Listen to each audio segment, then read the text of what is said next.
Understanding impermanence is actually one of the most powerful concepts that you can harness in order to get the most juice out of life. You see, everything eventually has to go. And so all of your attachments, well, you'll have to be detached from them.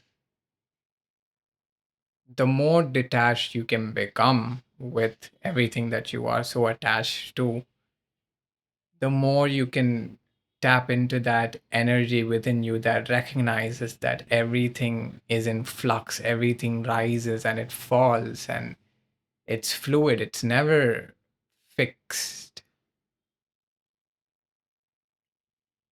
And after understanding this concept, I started to understand what that means in terms of the place that you are in life, also, because the struggles that you have today won't be the struggles that you carry with you tomorrow. And maybe that tomorrow is not literally tomorrow, but the future. The problems that you had 5 years ago don't exist today. Why? It's because you figured out solutions to them, you work towards that, and you've solved them, kind of. Now, it depends on the magnitude of the problem as well. I mean, I think we can appreciate how nuanced this can become, but in the general, broad sense, every single thing that you encountered was dealt with in due time. And here you are. So I think it's very powerful to understand that if you can appreciate how much of the things around you like will end up leaving you. You know, the universe takes back everything that it gives you. It You have to realize that nothing is for granted.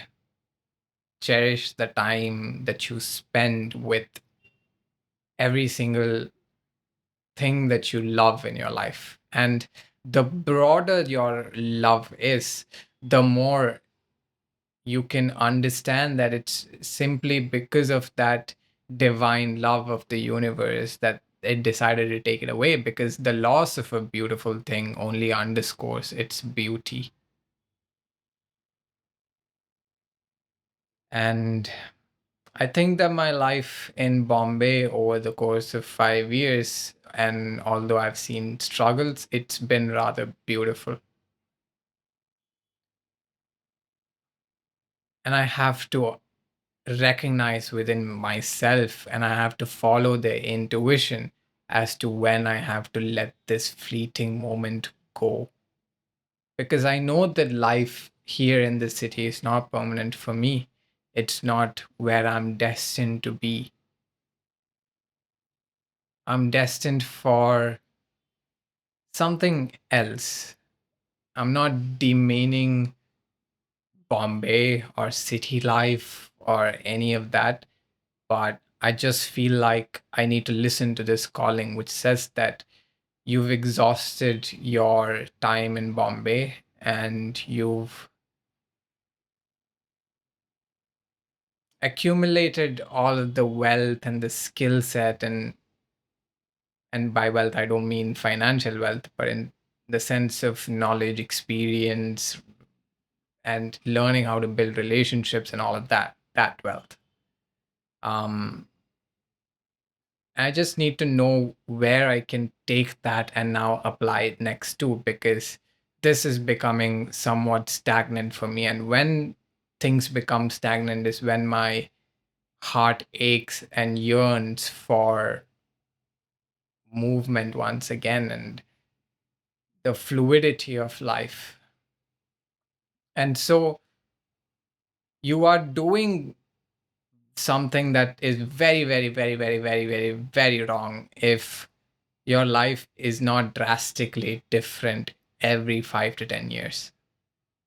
Every 5 to 10 years, if your life has not shifted or pivoted in some very significant way, then you haven't been listening to that calling inside you that tells you, hey, dude, like it's time that we move on to something new. Better or worse is this duality that we don't need to play with. We just need to understand that we need to transcend that and understand that everything new becomes old. And so a novel, fleeting moment can become very old very quickly. And then you have to seek for something new. And in that quest, you discover more and more and more things. And those things eventually become old. And then that's basically the circle of your desires and interests coming full circle. So when that practically applies to how I view existence and how I treat reality, it's cherishing the stagnation, but allowing the peace of mind to know that this moment will fly by. This moment is fleeting. This moment is not static.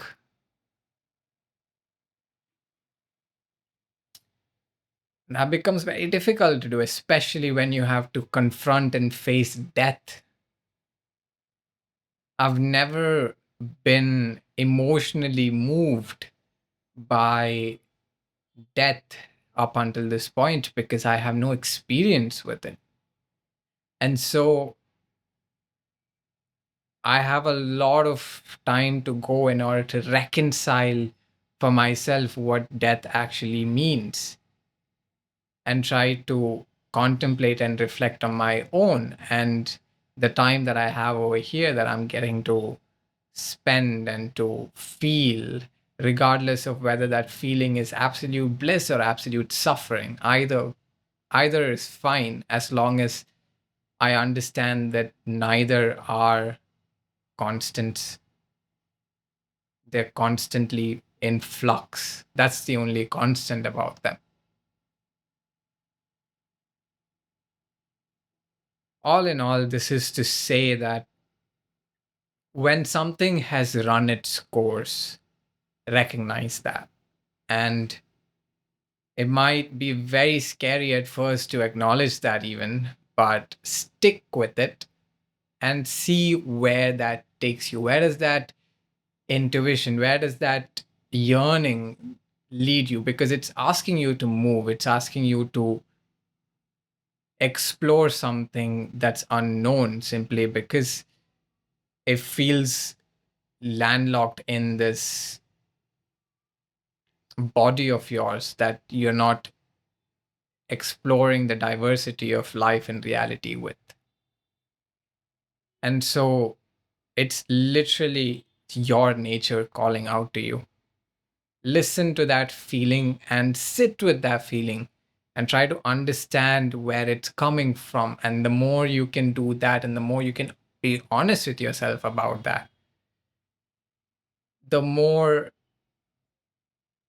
in alignment with the universe your life will become. And the more aligned life becomes, the more you can coast off of it, and the more you can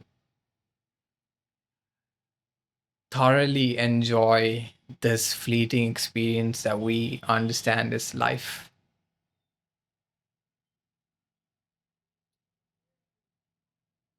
In terms of my experience with Bombay, it's not to say that right after I quit recording this video, I'm gonna just pack all of my shit and leave, but it's to understand that yes, now this calling has come to me. And now I have to sit with it and I have to really question the direction that my life is going and to know if I need to change something for the betterment of myself and for the rest of the world, right? And since that kind of came to me, because I'm just a vessel for the universe. I'm Intelligence is not tied to me and you as individuals, but it's actually woven into the fabric of the cosmos, of the universe. And that sounds very new agey, but if you can try to understand what I mean by this, you will understand how much this actually applies to you in your life. And it's powerful. The concepts that are discussed can't be dismissed, because if you are the fundamentalist religious types, then you also kind of believe in the sense that if trouble comes your way, then your first instinct is to call out for the bearded man above and seek for his help, ask for him to guide you. Well, we're not talking about a bearded man up in the clouds over here. We're doing something very radically different than that. We are speaking about the universe as your experience over here, that God is the experience that you're having and nothing else. It's a little difficult to understand that, but when you see that, you see the divinity in everything around you, literally everything around you. And to tap into that divine energy will make life so much more enjoyable for you, because you can now dance with it instead of fighting against the current, which is what we constantly keep doing in our day to day experience. We're constantly at war within ourselves because we don't understand who we are, because we don't follow that calling from within, because it's just easier to be more comfortable and to not engage on challenges such as those. But comfort is a killer. It's a very silent and cunningly deceptive killer, because we fall into the complacency of having our desires fulfilled, and we think to ourselves, well, if this is all that was taught to me by my parents, by my teachers, by my college professors, by my friends, by my family, then this has to be it. Like, I've achieved my dream life. I have my bills paid off. I have good relationship with my family. um I do decent work and I get a little bit of work life balance, but then you still feel like something is missing. Why? It's because you're not where you need to be. And where you need to be is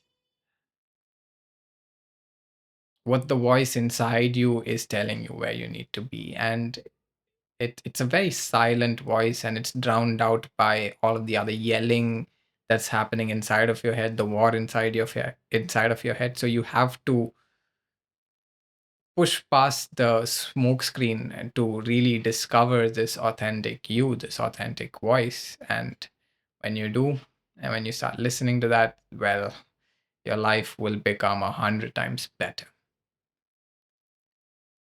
So, how do I know all of this, right?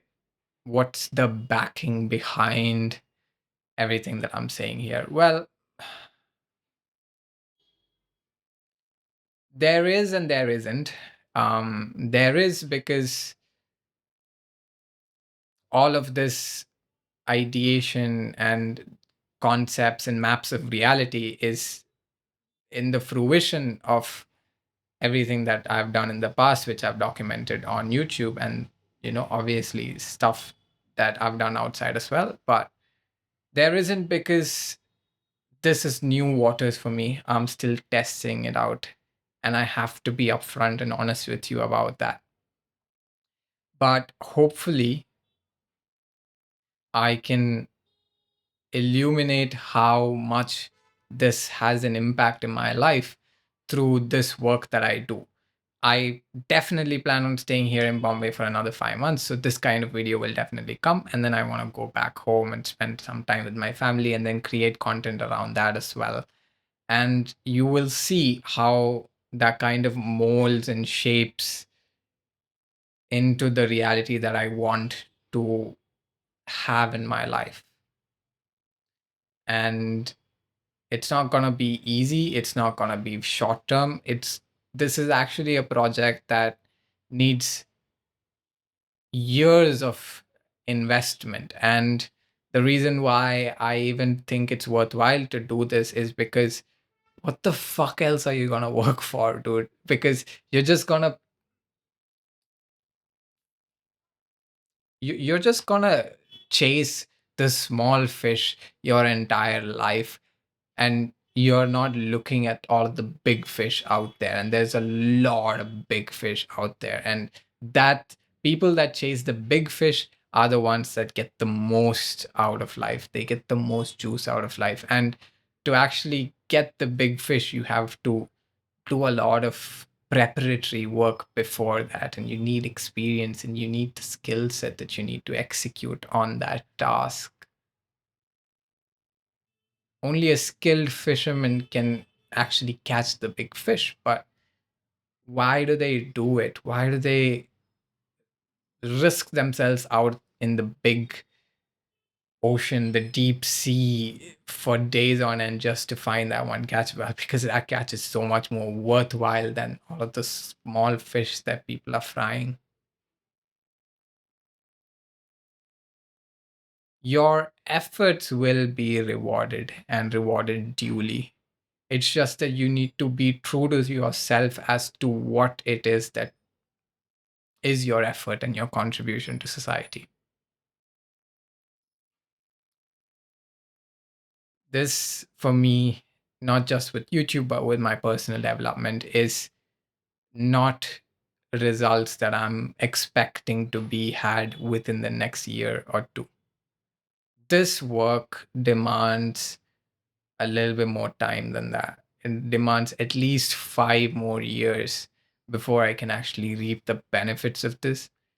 But that kind of faith, if you have it, oh boy, like this, the fruits are gonna be so sweet. And you've not even scrapped the tip of the iceberg with that. Because if if you think for 5 to 10 years, you can definitely think for 30 to 40 years. And that's what we all must be doing, because the most juice out of life is going to come when we are closer to our deathbed. And that's when everything will just sort of close itself back around. And that's when you realize that what this experience was really all about. And so for me to claim that I really do, I don't, but I have an optimistic idea of what it might be. I've seen it for myself through mystical experiences. And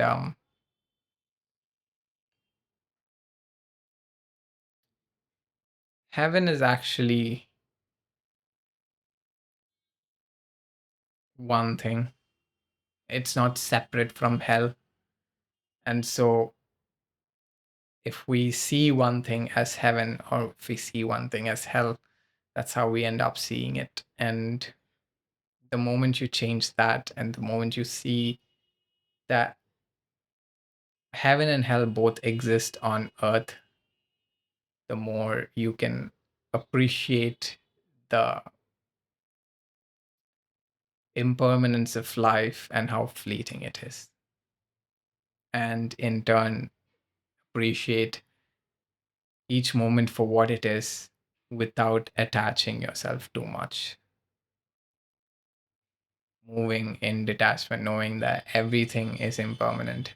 No form that you cling on to is the final form, and that form will eventually change. So that's it from me. A little bit of a heavy esoterical episode, but this is the kind of work that I want to go more and more and more into. As little pragmatic as this is, I still want to shed a little bit of light as to why we have to focus on non-pragmatic theory, because it sets you up for pragmatism much better. And I'm excited to obviously share a lot more that I have planned with this work. So stick around for that. See you in the next episode. Willy Wonka is out. Peace.